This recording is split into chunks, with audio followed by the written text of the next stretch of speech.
BGF 리테일 2023년 실적을 분석하고 연말 매출까지 예측해 보도록 하겠습니다.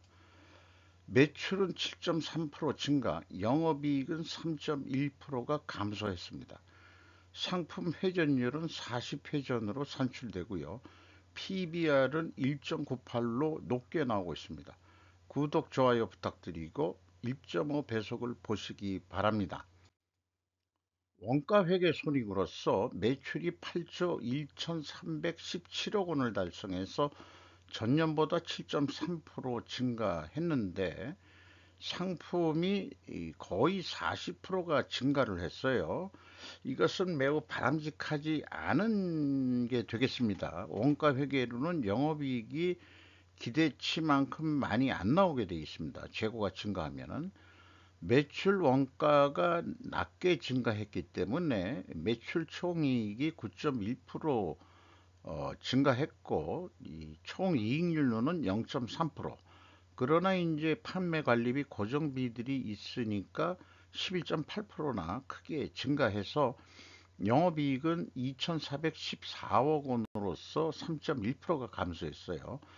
영업이익률 0.3% 하락했습니다. 스루풋 회계도 결과는 마찬가지지만은 쓰는 용어가 틀려서 그좀 개념이 좀 약간씩 다른 거죠. 유통업은 사실 그 결과는 같습니다만은 매출 재료비가 사실 이게 상품 매출원가나 똑같은 금액입니다. 요거를 매출에 비례하는 변동비로 인식을 하는 거죠. 이게 6.9%. 그래서 그 갭이 0.4%이기 때문에 이거로 봐가지고 상품 매입 가격이 하락했다라고 추론을 해볼 수 있겠습니다. 그리고 그 스루풋은 9.1% 금액 증가했지만은 스루풋율로는 0.3% 상승했고 운영 경비가 결국은 판매 관리비죠. 11.8%. 그래서 TO의 생산성이라는 산식으로 보면은 0.03포인트가 하락을 했습니다. 그리고 3.1% 떨어진 거는 뭐 결과론적으로는 똑같이 나왔어요. 그래서 그 상품 재고를 보면은 474억 원이 증가를 했습니다. 매출 증가율보다 이게 상품 증가가 너무 많이 됐다는 얘기죠. 비용의 성격적 분류도 용어들은 제조업 기준이지만은 상품으로 적용이 다 가능합니다. 재고 자산이 증가했으면 비성분에서는 마이너스로 표현이 되고요. 재고 자산 매입은 상품의 매입액이 될 것 같습니다. 그래서 이 두 가지를 합친 금액이 MC 매출원가 재료비로서 6.9% 증가했고 운영 경비는 11.8%. 요게 이제 그 유통업에서는 뭐 전부 다 판매 관리비가 되겠어요. 그래서 가공비는 없습니다, 유통업에. 그리고 이제 총 제조 비용은 이거 총 상품 원가라고 얘기를 해도 되겠죠. 어, 상품 매출 원가는 여기 있으니까 요것이 이제 그 뭐라 그럴까 그 기초 재고에서 그 이 매입액 더한 그런 범위는 그렇게 되겠습니다. 음, 그래서 이것은 결국 재고자산 매입액이 돼버리죠. 이렇게 됩니다. 네, 매입액. 1단계 그 재고자산 투명성 그 검증도 뭐 당연히 그 좀 패스가 되고요. 그 다음에 그 총 제조 비용이니까 이게 사실은 매입 금액이나 마찬가지죠. 이것도 여기 좀 200만 원 차이 있는데 단수 범위로 생각이 됩니다. 단수 차이로 그 100만 원 단위로 하기 때문에 그리고 그 현금 흐름 표 기준으로도 맞아 떨어집니다. 유통업에서 틀려진다 그러면은 좀 안 좋겠죠? 예. 운영 경비로서 인건비가 1,723억 원이 집행이 됐는데 8.7% 금액이 증가했고 직원 수는 355명이나 크게 증가했어요. 근데 그 매출 증가 어, 하고 관계에 있어서 점퍼수를 늘리고 뭐 이런 거로 그 생각이 들어가는데 인당 평균 임금은 그래서 떨어졌어요. 그 355명이 신입사원이 들어오면서 저임금 신입사원들이 많으니까 전적으로는 평균 임금이 떨어지게 됐습니다. 그 대형 그 편의점 그 컨베니언스 스토어라고 그 CS라고 보통 그렇게 얘기하나요? 어, 이렇게 얘기를 하는데 어, 뭐 제조업으로 치면은 중소기업 수준의 급여 수준이라고 볼 수 있겠습니다. 특히 그 경비 중에서 많이 들어가는 게 사용권 자산 상각비라는 게 있는데 16.7% 증가했어요. 그 점포를 이면서 다 자기 돈으로 한다기보다도 임대계약 같은 거 해가지고 그런 임차 뭐 이런 것들을 사용권 자산으로 잡고 있는 것 같습니다. 사용권 그래서 부채도 있어요. 부채 계정에 보면은 지급 수수료가 11.2%. 이 금액이 상당히 큰데 다 직영이 아닐 수도 있기 때문에 그 개인들이 그 CU 그 브랜드를 가지고 다 하면서 거기서 판매된 거에 대한 수수료 나가는 거 요거로 생각이 됩니다. 이게 11.2%그 증가를 했습니다. 경영평가 지표로서 상품 회전율이 크게 떨어졌습니다. 그 재고가 증가하는 바람에 12회전이나 떨어졌어요. 그 유통업에서는 매우 바람직하지 않겠습니다. 작년까지는 좋았어요. 52주면은 아니 52회전이면은 1년이 52주니까 일주일분 회전이 된다고 볼 수 있겠죠. 그 잘하다가 2023년에 뭔가 수급 조절이 잘 안 된 것 같습니다. 예상하고 또 수르폰율은 약간 상승했죠.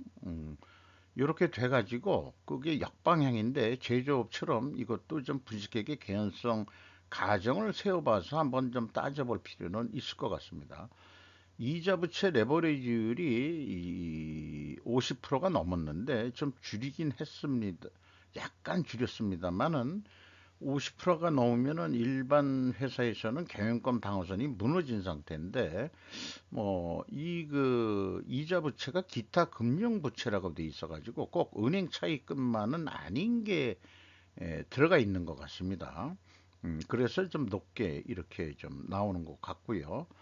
나머지는 참고해 주시고 어 이것도 역방향이라서 회전율이 떨어지고 슬픈율은 상승을 했죠. 그 분식회계 개연성 가정을 제조업 기준으로 해보면은 원재료 가격이니까 이건 상품 매입 가격이 상승하고 그 다음에 판매 가격은 조금 더 인상했을 것이다. 이렇게 되고 상품도 수량으로 좀 해보면은 이거를 그 수많은 가지를 어떻게 상품별로 재고 회전율을 할 수도 없을 거고 일반적으로 그 수만 가지 상품들은 어떤 경우는 뭐 매가 환원법이라는 게 있다고 그러는데 재고 실사하고 뭐 할 때 어쨌든 전문적인 방법론을 강구를 할 수 있겠죠.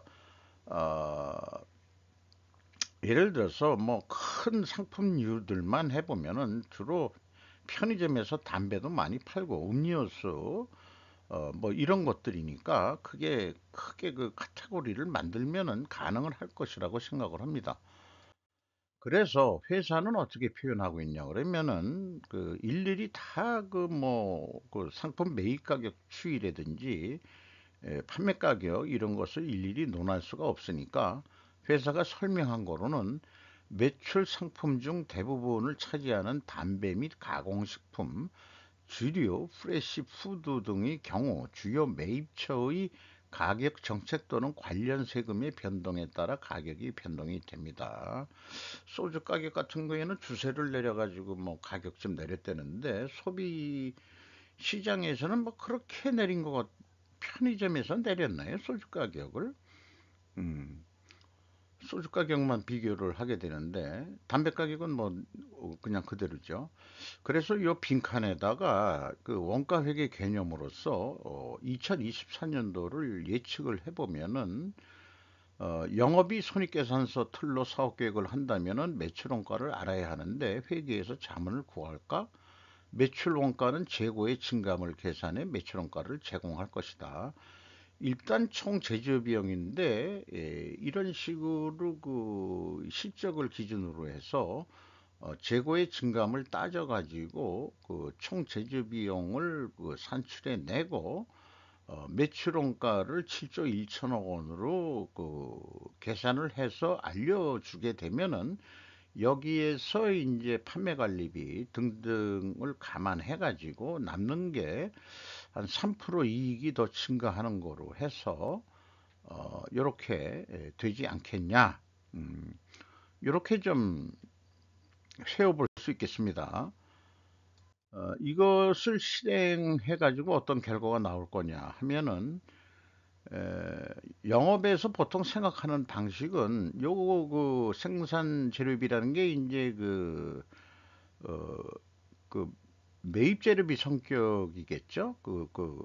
그런 거가 되겠는데 판관비 이런 거 금액은 다 똑같은데 이게 영업은 재고 증감 생각 안 하고 얘기할 겁니다. 그래서 약간 차이가 있어요. 판매 가격에서. 그러면은 영업이 얘기하는 대로 그 좀 많이 나오는 방향으로 사업 계획을 해야지. 그래서 그 8조 8,300억을 해보자. 그러면은 그 2,800억 정도 남겠습니다. 이렇게 되는데 그 요거는 추가로 누가 의견을 붙냐 그러면은 재고가 40% 증가했었는데 25%, 유통업에서 그게 줄이면 되느냐 뭐 이런 얘기도 나오겠지만은 자관 그 40% 증가했는데 25%뿐이 증가를 안 시킨다면은 그거는 그래도 좀 재고를 많이 구입을 안 하겠다는 뜻인지 아니면은 또 상품 매입 가격이 적게 올라간다든지 이런 둘 중에 하나겠죠. 그런데 거꾸로 그 25% 재고를 줄이면은 그나마 그 2023년 실적 이하로 떨어진다 이게요. 2천억 원대로. 이것이 이제 원가 회계의 그 맹점이라고 할 수 있겠습니다. 참고적으로 재미삼아서 소설 같이 상상을 해본 내용을 써봤습니다. 그래서 이런 세상을 떠나서 새로운 스루프 세상에서 본다 그러면은 뭐 회계 신세를 안 지고 영업에서 그냥 다 해버리면 됩니다. 실적률을 있으니까 그 손익분기점 산식을 해서 운영비용 10% 증가할 것이다. 우리 인건비도 좀 올라야 되니까 그 다음에 이제 프로피트도 그 그대로 이 3.1% 감소했는데 이걸 전환으로 해서 3.1% 이익을 내보자. 이렇게 하고 스루프율을 18.3% 전제 조건 하에서 하면은 8조 8천억 정도는 할 것 같다. 1차 이렇게 5위를 우선 목표로 해서 합니다. 그리고 두 번째 단계에서는 스루풋은 매출 재료비 기준으로 스루풋을 계산해 내는 거니까 요게 7% 정도 증가할 거다. 이렇게 이제 영업이 판단을 했습니다. 그러면은 그 위에 거보다는 약간 그 매출액이 높게 나오게 돼 있어요. 그리고 거기다가 매출 재료 비율을 약간 낮추면 사실 이게 역으로 그 스르픈율을 올린다는 얘기거든요. 18.3%였는데 요걸 20%까지 올리자 그러면 8조 8,800억 정도를 할 것 같이다. 음. 그러면 이거를 목표로 해보자. 이거는 도전적인 목표를 우리가 해봐야지. 그래서 5위 기준보다는 스루프 기준으로 해서 8조 8,800억을 계획을 세우는데 이렇게 한 다음에 액션 플랜으로 가서는 자, 회전율이 우리가 떨어졌잖아. 40회전 유지를 해야지 0.3%만 올리더라도 사실은 52회전까지 했었기 때문에 또 도전적인 목표를 세우면은 매출액이 더 증가할지는 모르겠어요. 근데 이제 우리나라가 소비자 심리가 좀 아무래도 요즘 내려가고 뭐 등등 감안해서 저도 옛날보다 그 하긴 뭐 담배 같은 것만 편의점에서 사니까 뭐 저는 그렇게 라면을 사오는군요. 라면도 사오고 뭐 이렇습니다만은 8조 한 9천억 하면 한 4천억 남는다. 이렇게 되겠어요. 그러니까 스루풋 회계 기준은 영업 생산 물류 회계가 갈등이 없는데 원가 영업 기준, 원가 회계 영업 기준, 원가를 감안한 영업 기준은 현업부서 간 회계 간 갈등이 있다. 이렇게 볼 수 있겠습니다. 일반적으로 재고가 감소하면 제조업에서는 판매가가 원가 가격보다 낮게 나오는데 이번 BGF 같은 경우에는 특별 예가가 높게 나오는 경우가 있어요. 그것이 왜 그런가? 그렇게 이제 분석을 해보면은 요게 이제 또 유통업의 특징일 것 같다. 요렇게까지만 우선은 이 어, 추측인 어떤 원인을 생각해 보게 됩니다. 현금 지표로서 캐펙스 자본적 투자는 1879억 원을 했고, 그 다음에 그 세후 현금 순이익은 7,500억을 벌었어요. 31.1% 전년보다 약간 떨어졌습니다. 채권자한테 848억 원을 더 추가 차입을 해서 이자 부채 레버리지율이 57.3% 증가했어요. 그 다음에 주주잉여 현금 흐름이 이게 거의 이익 배당이 되겠는데 2.9% 그 이익 배당을 했습니다. 최종 174억 원의 그 현금을 이거는 벌었다라고 얘기를 할 수 있겠습니다. 주가는 11만 8,600원으로서 그 2023년 초보다 10만 원 돈이나 떨어졌고 그럼에도 불구하고 PBR은 장부 가격 대비 198% 1.98이 되겠습니다. 2023년 초가 너무 편의점 유통업으로서는 에, 이게 그 주가가 너무 많이 올랐던 것 같아요. 이런 경우는 요거는 작전 세력이 들어왔다 빠진 거 아니냐 이런 생각도 해보게 되는데 어쨌든 그 이 주주 내역을 보면은 뭐 다른 데보다도 JP 모건 어셋 매니지먼트 아시아 퍼시픽 아시아 태평양 그 지사가 5.65% 5% 이상은 공시하게 돼 있으니까 그리고 외국인은 네이버에서 자료가 나오는데 28.9, 29% 정도 여기에 JP 모건이 들어가 있는 거로 추측은 됩니다. 만약 안 들어갔다면 두 개를 합치면 6이니까 30 이게 29에서 6, 한 35%. 그래도 경영권을 유지가 할 수가 있죠. 네. 국민연금이 여기 국민연금이 있군요. 8%. 자관, 그 외국인들이 관심이 있는 기업이라고 할 수 있겠습니다. 이상, BGF, CU, 그 리테일 2023년도 실적을 슬프 관점으로 생각해 분석해 보고 그 다음에 연말 매출까지 예측해 보는 시간을 가져봤습니다. 요 마지막 작은 우리는 꼭 해야 될 일이 뭐냐? 엔트리 포인트 세 개의 원일. 엔트리 포인트라는 게 요 세 가지를 우리가 건드려서 돈을 버는데 매진을 해야 되겠다. 이런 말씀을 드리면서 마치도록 하겠습니다.